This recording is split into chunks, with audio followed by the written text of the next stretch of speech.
What's up, everybody? Jason with Heap of Jeep and HOJ Forge. Been a while since I did a Jeepside chat, and I got a new family member, a couple of them really, so I thought we'd do some introductions.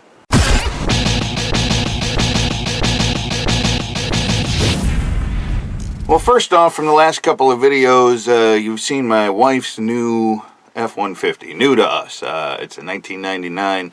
It's got some rough areas. There will be a few videos about fixing this up. I'm not putting a ton of time or money into it.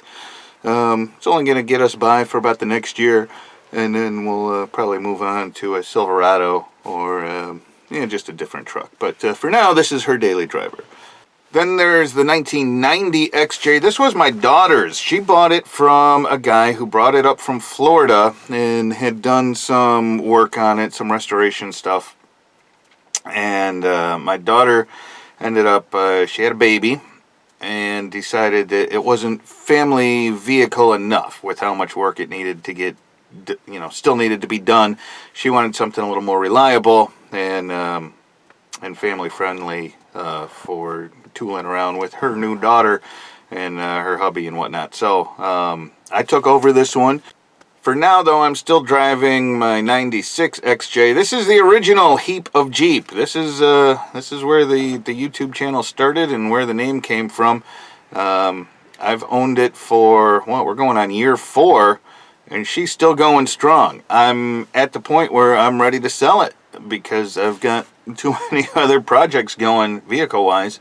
And so at some point soon, my original Heap of Jeep, which I thought I would own forever, is going to be up for sale. And it's still a Heap. It still has a ton of rust, and that I never got around to getting taken care of. But she runs like a top, starts up every morning, gets me to work every day, and has been my daily driver for my 20-minute commute to and from work every day for the last 4 years. So here we go. Here's the new one, the YJ added to the family. This is it on a cold, blustery day covered with snow. Let me show you some pictures. These are the pictures of from the Craigslist ad that I bought it from. I bought it, it was from a couple hundred miles away, and he ended up trailering it up here for me as part of the agreement. So I didn't even have to pay shipping costs.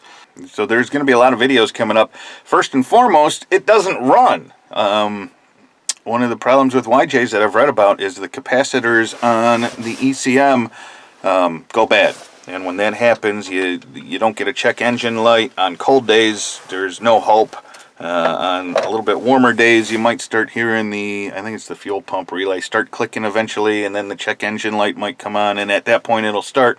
I haven't had any warm days to check. I did leave the key on and did get that clicking sound on one of the warmer days a few days ago, but I never got the check engine light to come on, which would have meant it could start. But I'm 95% sure that it's those capacitors and that whole issue.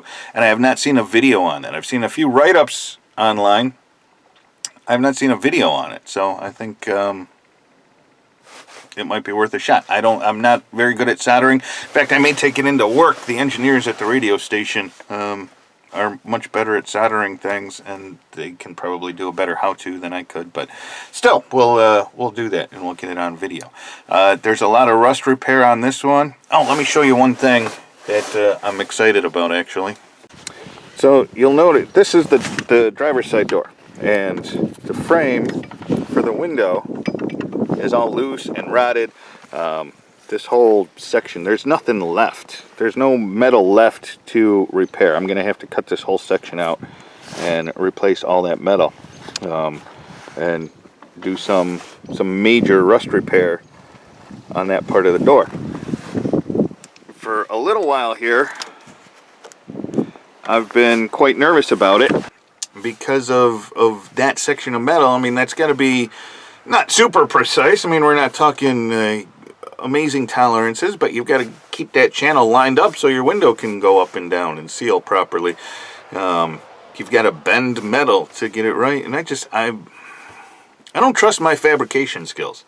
So I've been looking for used doors, but every used door I could find that I thought was affordable and reasonably priced has the same rot in that very same spot.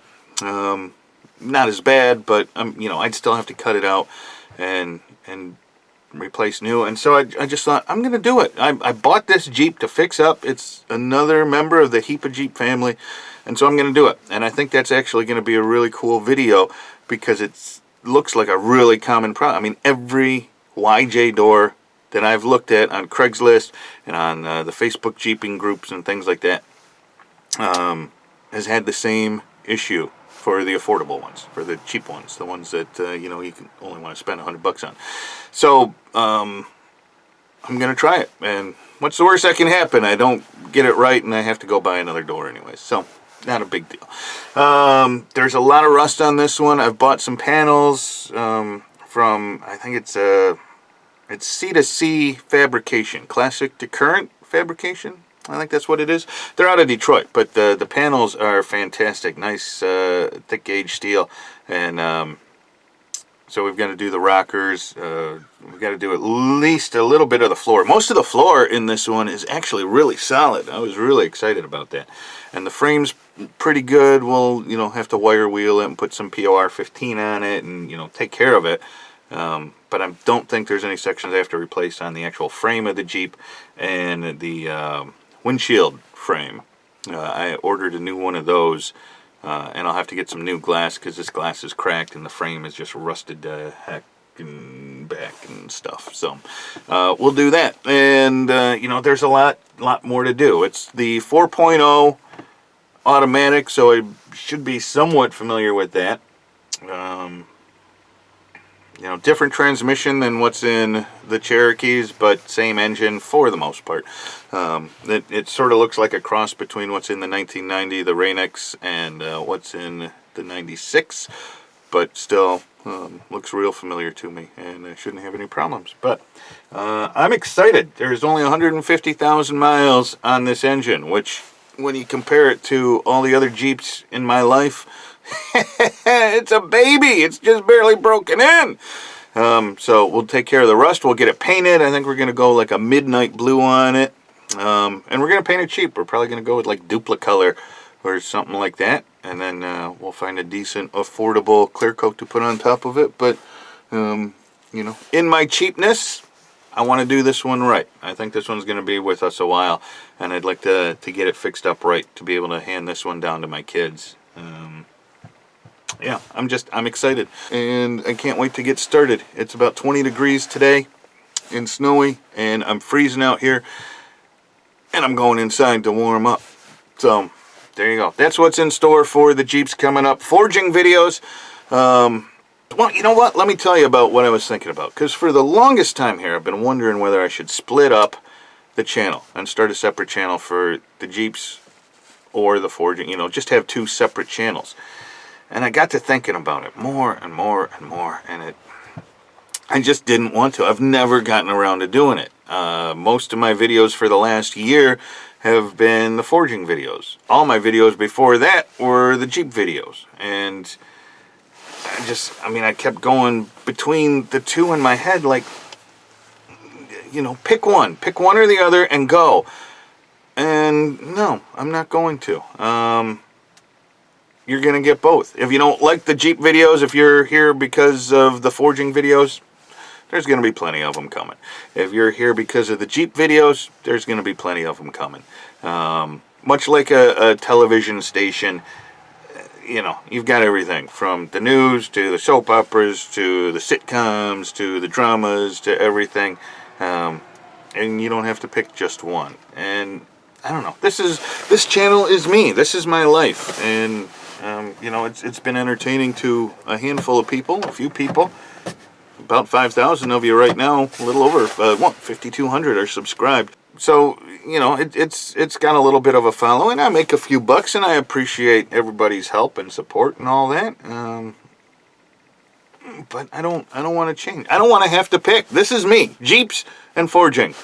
That's what I do in my spare time, and I think I have something to offer on both fronts. So, both of them are sticking around on this channel. 150,000 miles on it. That's it. She's a baby. She's barely broken in.